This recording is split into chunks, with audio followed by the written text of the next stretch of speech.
Hello everyone.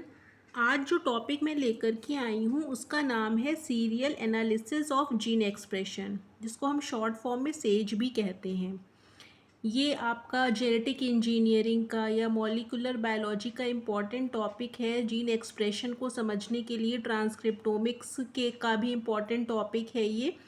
तो इसको समझते हैं कि ये टेक्निक का क्या क्या यूज़ है और किस तरीके से क्या मेथड है इस टेक्निक में जो यूज़ होते हैं। ठीक है। तो सबसे पहली बात तो ये जो serial analysis of gene expression है ये उस टाइम पर ज़्यादा यूज़ की जाती थी जब बहुत ज़्यादा नेक्स्ट जनरेशन सीक्वेंसिंग नहीं अभी काम आई थी। मतलब अभी फ्रीक्वेंटली यूज़ में नहीं है। अगर जैसे जो कोई नेक्स्ट जनरेशन सीक्वेंसिंग के लिए बहुत ज़्यादा खर्चा नहीं कर सकता है बहुत, क्योंकि उसमें खर्चा होता है, तो वो इस मेथड से भी सिंपली लैब स्केल पर भी अपना काम कर सकता है। अगर उसे जीन एक्सप्रेशन की स्टडी करनी है या जीन के सीक्वेंसेस के बारे में पता करना है, कौन से जीन ज़्यादा एक्सप्रेस हो रहे, कौन से कम एक्सप्रेस हो रहे, कितना एक्सप्रेशन है, नॉर्मल से कितना वेरिएशन है, ये सारी चीज़ें हमें इस टेक्निक से पता चल जाती हैं। अभी आपको मेरी बातें नहीं समझ में आ रही होंगी, हम इसको एक एक करके आपको स्टेप बताते चलेंगे और एक्सप्लेन भी करते चलेंगे। ठीक है। तो देखिए, ये एक टेक्निक है जिसका यूज़ किया जाता है एक्सप्रेशन ऑफ कई जीन्स को एक साथ चेक करने के लिए और उनका कॉपी नंबर भी बताने के लिए। जैसे मान लीजिए कि दो इंडिविजुअल हैं, ठीक है, दो इंडिविजुअल्स अलग अलग कंडीशंस में रह रहे हैं। मान लेते हैं कि एक इंडिविजुअल जो है वो बहुत ठंडी जगह पे रह रहा है, एक इंडिविजुअल बहुत गर्म जगह पे रह रहा है। तो उसकी बॉडी में अलग तरीके के जीन एक्सप्रेस हो रहे हैं, इसकी बॉडी में अलग तरीके के जीन एक्सप्रेस हो रहे हैं। अब कौन कौन से जीन एक्सप्रेस इन दोनों की बॉडी में अलग अलग तरीके के हो रहे हैं, कुछ जीन तो एक ही जैसे एक्सप्रेस हो रहे होंगे, कुछ अलग एक्सप्रेस हो रहे होंगे। तो कौन से जीनों का एक्सप्रेशन बढ़ गया है, कौन से जीनों का एक्सप्रेशन घट गया है उन दोनों कंडीशंस में, ये तो हम पता कर ही सकते हैं। और कौन से नए जीन का एक्सप्रेशन शुरू हो गया है ये भी हम पता कर सकते हैं, जो नॉर्मल कंडीशन में नहीं होता। ठीक है। तो ये सारी चीज़ें हम सेज मेथड से इजीली कर सकते हैं। अब देखिए, serial analysis of gene expression में जो हम टैग यूज़ करते हैं, शॉर्ट टैग्स, मतलब इसके लास्ट में जो हमारे पास सीक्वेंसेस आते हैं वो शॉर्ट टैग्स के फॉर्म में आते हैं। ठीक है। और जो वो टैग्स होते हैं वो किसी खास, जो जीन के कुछ खास पार्ट होते हैं ना, कंसेंसस सीक्वेंस, हर जीन का एक ऐसा पार्ट होता है जो उस जीन को आइडेंटिफाई करने में हेल्प करता है। मतलब वो वाला पार्ट केवल उसी जीन में होगा जिससे हम उस जीन को पहचान सकते हैं। कुछ सीक्वेंस तो कॉमन भी हो सकते हैं, लेकिन कुछ सीक्वेंस ऐसे होते हैं जिससे उस जीन की खास पहचान बनती है। तो वही सारे जो सीक्वेंस हैं वो इसमें टैग के फॉर्म में आते हैं, और उन टैग्स को हम बाद में क्या करते हैं, आइसोलेट कर लेते हैं, आपस में जोड़ लेते हैं, क्लोन करके सीक्वेंस कर लेते हैं। ठीक है। मान लेते हैं कि हमारा एक जीन से इतने टैग आ गए, ये एक जीन से, दूसरे जीन से हमारे 4 टैग आ गए, एक जीन से एक ही टैग आया। ठीक है।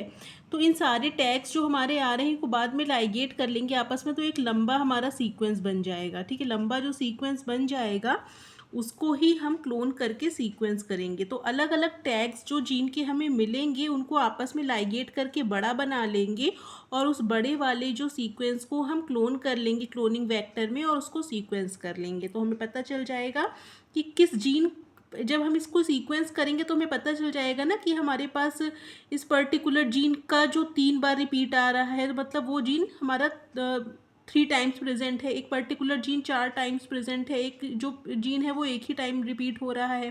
फिर इसी तरह से दूसरे इंडिविजुअल में हो सकता है कि ये 10 बार रिपीट हो, ये एक ही बार रिपीट हो, ये भी 10 बार रिपीट हो। तो दोनों का हम प्रोफाइल आपस में मैच करके जान जाएंगे कि कौन से जीन का एक्सप्रेशन किस कंडीशन में ज़्यादा होता है और किस कंडीशन में कम होता है। ठीक है। तो ये टेक्निक है। उसके बाद frequency of tag gene abundance, मतलब जितनी बार हमारा कोई जीन एक्सप्रेस हो रहा होगा, कोई जीन अगर ज़्यादा एक्सप्रेस हो रहा होगा तो वो ज़्यादा अमाउंट में प्रेजेंट होगा, तो इसमें हमें उतने ही टैग्स उसके ज़्यादा मिलेंगे। तो जिसके टैग ज़्यादा मिलेंगे या जिस टैग की फ्रीक्वेंसी ज़्यादा होगी, हम मान लेंगे कि उस जीन की अबंडेंस ज़्यादा है। ये तो मैं एक्सप्लेन कर ही चुकी हूँ।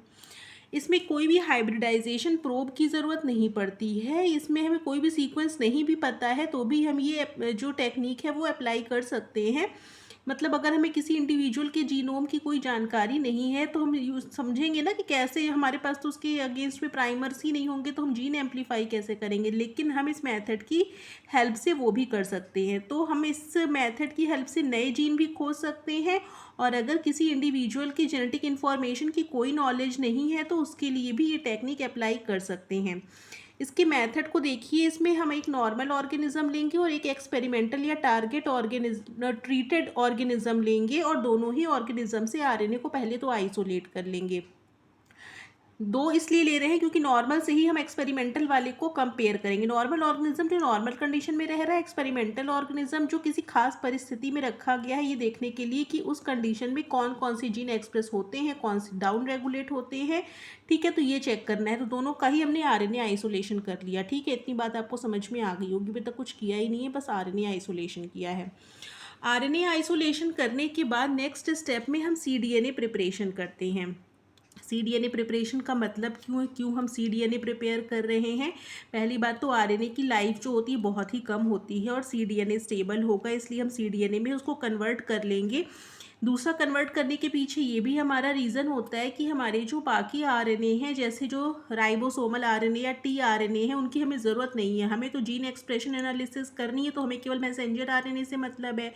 तो केवल एमआरएनए ही सीडीएनए में कन्वर्ट होगा, बाकी के जो आरएनए होंगे वो अपने आप, उनकी लाइफ कम होने की वजह से वो तो ख़त्म ही हो जाएंगे। तो हमारे केवल एमआरएनए ही बचे रह जाएंगे उसमें। ठीक है, तो हमने सीडीएनए प्रिपरेशन कर लिया। लेकिन सीडीएनए प्रिपरेशन करने के लिए हमें कोई तो रैंडम प्राइमर की ज़रूरत पड़ती है। वो प्राइमर हम सब जगह ही यूज़ कर लेते हैं। तो वो जो प्राइमर्स होंगे वो हमारे लेबल्ड प्राइमर्स होंगे।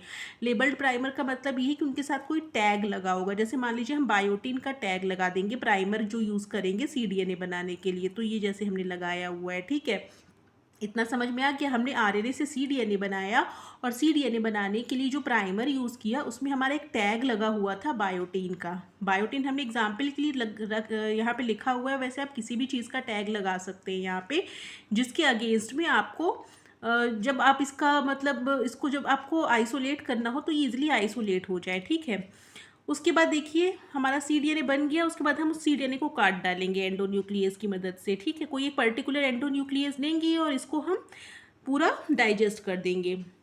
ठीक है, इस तरीके से डाइजेशन के बाद हमारे पास कुछ शॉर्ट फ्रेगमेंट्स आ जाएंगे। कुछ ऐसे फ्रेगमेंट्स होंगे जिसमें हमारा सीडीएनए का ये टैग वाला पार्ट लगा होगा। बाकी जो छोटे छोटे फ्रेगमेंट होंगे उनमें टैग नहीं लगा होगा क्योंकि वो इधर से कट गए होंगे। ठीक है, कट के कुछ फ्रेगमेंट इधर निकल गए, इधर वाले फ्रेगमेंट में हमारे टैग लगे हुए हैं। ठीक है, अब उसके बाद हमें जो कटे हुए फ्रेगमेंट हैं उनको टैग वाले फ्रेगमेंट से सेपरेट करना है। तो अब हम क्या करेंगे, उस टैग के स्पेसिफिक जो बीड्स होंगी, जैसे हमने इसमें बायोटीन का टैग लगाया हुआ है ना, तो बायोटीन किससे बाइंड करता है? स्ट्रेप्टाविडिन से। तो हम स्ट्रेप्टाविडिन की बीड से बाइंड कराएंगे। तो स्ट्रेप्टाविडिन से जब हम बाइंड कराएंगे तो जिसमें टैग लगा हुआ है केवल वही सीडीएनए बाइंड होंगे। बाकी जो छोटे छोटे वाले जो फ्रेगमेंट्स हैं वो तो बाइंड होंगे नहीं, तो वो वॉश आउट हो जाएंगे। ठीक है, वॉशिंग वाले स्टेप में वो वॉश आउट हो जाएंगे, टैग वाले हमारे पास रह जाएंगे। ठीक है, अब हम क्या करेंगे, स्ट्रेप्टाविडिन की बीड से हमने बाइंड करा लिया। उसके बाद हम जो हमारे पास जो भी सैंपल होगा उसके 2 एलिकॉर्ड्स ले लेंगे, उसको 2 पार्ट में डिवाइड कर लेंगे। ठीक है, पहले पार्ट में क्या करेंगे हम, देखिए इसमें हमने 2 पार्ट में डिवाइड करने के बाद पहले पार्ट में हमने एडेप्टर मिक्स किया है। ऐसा एडेप्टर जो फॉरवर्ड प्राइमर के अडेप्टर्स होंगे। मतलब जब हमने इस सैंपल को 2 पार्ट में डिवाइड कर लिया, अब उसमें हम अडेप्टर ऐड करेंगे। जो इसका फ्री एंड होगा उसमें अडेप्टर ऐड होगा, जो इधर फ्री एंड होगा उसमें अडेप्टर ऐड हो जाएगा। तो वो अडेप्टर वो हमारे 2 पार्ट में डिवाइड किया है ना सैंपल, तो पहले वाले पार्ट में हम फॉरवर्ड प्राइमर के स्पेसिफिक अडेप्टर डालेंगे और दूसरे वाले पार्ट में हम रिवर्स प्राइमर के स्पेसिफिक अडेप्टर डालेंगे। आप कहेंगे प्राइमर की क्या ज़रूरत है यहाँ पे, तो अभी ज़रूरत आपको बाद में पता चलेगी। बस आप इतना समझ लीजिए कि जो हमारे पास 2 सैंपल हैं उसमें एक में हम फॉरवर्ड प्राइमर के स्पेसिफिक अडेप्टर डालेंगे और दूसरे वाले सैंपल में रिवर्स प्राइमर के स्पेसिफिक अडेप्टर डालेंगे। तो हमें कुछ इस तरीके से, मान लीजिए रेड वाला पार्ट हमारा अडेप्टर लाइगेट हो गया फॉरवर्ड प्राइमर के स्पेसिफिक, और इसमें हमारा ब्लू वाला क्या हो गया है, रिवर्स प्राइमर के स्पेसिफिक अडेप्टर ऐड हो गया है। तो कुछ इस तरीके से दिखेगा। ठीक है, इसको उतना समझ में आ गया आपको। अब देखिए आगे क्या करना है। अडेप्टर ऐड हो गया हमारे फॉरवर्ड और रिवर्स प्राइमर के स्पेसिफिक। अब हमें क्या करना है, ये हमारे देखिए अडेप्टर ऐड हो गए थे। उसके बाद फिर से हम रेस्ट्रिक्शन डाइजेशन करेंगे किसी एक पर्टिकुलर रेस्ट्रिक्शन एंजाइम से। दोनों ही सैंपल में एक ही एंजाइम का यूज़ करेंगे।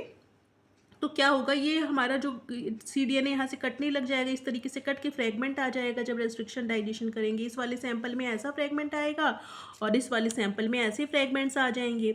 अब एक ही तरीके के रेस्ट्रिक्शन एंजाइम से दोनों को डाइजेस्ट किया है, तो जो स्टिकी एंड्स जनरेट हुए होंगे वो आपस में लाइगेट हो जाएंगे। जब हम उसमें लाइगेज डालेंगे T4DNA लाइगेज, तो उसके बाद हम इन दोनों को आपस में लाइगेट कर देंगे, तो इस तरीके से हमारा जनरेट हो जाएगा। ठीक है, तो रेस्ट्रिक्शन डाइजेशन करने के बाद जो फ्रेगमेंट्स आएंगे उनको हम लाइगेट कर देंगे। तो लाइगेट करने के बाद जो हमारे इस तरीके का जो इस दिख रहा है वो कहलाता है डाई टैग, मतलब ऐसा सीक्वेंस जिसमें दोनों ही तरीके के टैग लगे हुए हैं, एक फॉरवर्ड प्राइमर के स्पेसिफिक और एक रिवर्स प्राइमर के स्पेसिफिक।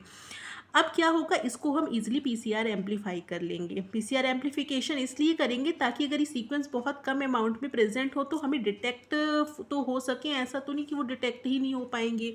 ठीक है, तो PCR एम्पलीफिकेशन की कुछ साइकिल्स लगा देंगे हम। ठीक है, तो लिखा हुआ है forward and reverse adapter containing sequences are ligated together और PCR amplification with forward and reverse primer. जब फॉरवर्ड और रिवर्स प्राइमर से हम इसको खूब सारा बना लेंगे तो हमारे पास ये बहुत सारे प्रोडक्ट जनरेट हो जाएंगे।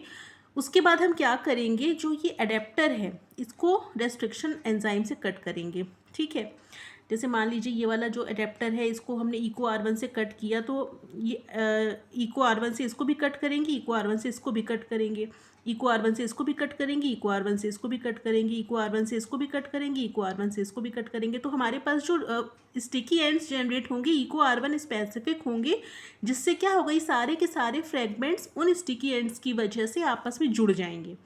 ठीक है, तो PCR एम्पलीफिकेशन के बाद जो कुछ भी हमें मिलेगा उन सबको आपस में जोड़ने के लिए हम अडेप्टर को साइड से काट देंगे एक पर्टिकुलर रेस्ट्रिक्शन एंजाइम का यूज़ करके, और जिसकी वजह से हमारे क्या होंगे, सारे के सारे सीक्वेंसेस आपस में जुड़ जाएंगे। तो वही लिखा है, देखिए, restriction endonuclease digestion of adapters to make sticky ends and all the sequences are joined together to make a long chain। जब इस तरह के बहुत सारे सीक्वेंसेस हमारे साइड से कट होकर स्टिकी एंड्स जनरेट कर लेंगे तो आपस में उनको जोड़ना आसान हो जाएगा T4DNA लाइगेज से, और हमारे पास एक लंबी चेन बन जाएगी। तो जो लंबी चेन बन जाएगी उसकी क्लोनिंग कर देंगे हम किसी क्लोनिंग वेक्टर में। ठीक है, जो लंबी चेन बन जाएगी उसको किसी सुटेबल क्लोनिंग वेक्टर, जितना लंबा वो सीक्वेंस होगा उसके अकॉर्डिंग हम उसको क्लोन करके उसको सीक्वेंस करेंगे और सीक्वेंस को एनालाइज करेंगे। तो सीक्वेंस को एनालाइज करने के बाद हमारे पास मान लीजिए किसी एक जीन का अगर 10 कॉपी प्रेजेंट है तो 10 बार वो हमारा टैग उसका लाइगेट हुआ होगा। तो मतलब जो टैग जितनी बार रिपीट हो रहा होगा हम मान लेंगे कि उस जीन का कॉपी नंबर ज़्यादा है। जो टैग हमारा बहुत कम होगा हम मान लेंगे कि वो जीन हमारा एक्सप्रेस नहीं हो रहा है या डाउन रेगुलेटेड है। ठीक है, या मतलब या बहुत कम अमाउंट में प्रेजेंट है, इस तरीके से हम मान सकते हैं। तो ये हमारे सेज की टेक्निक हो गई। आई थिंक आपको समझ में आ गया होगा। तो इससे कई सारे जीन का एक साथ एक्सप्रेशन हमने चेक कर लिया, इसीलिए इसको हम serial analysis of gene expression कहते हैं। कई सारे का सीरियली हम चेक कर सकते हैं, इसीलिए इस टेक्निक का ऐसा नाम पड़ा है।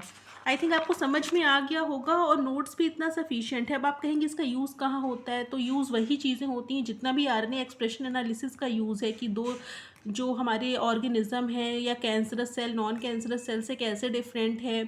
ठीक है, तो हर तरीके की एनालिसिस जिसमें दो इंडिविजुअल, एक में म्यूटेशन एक में नहीं म्यूटेशन है, तो क्या क्या डिफरेंस है, उस म्यूटेशन से क्या क्या अफेक्ट हो रहा है, तो ये सब चीज़ें हम चेक करने के लिए इसका यूज़ करते हैं। ठीक है, तो आज के लिए इतना ही रखते हैं।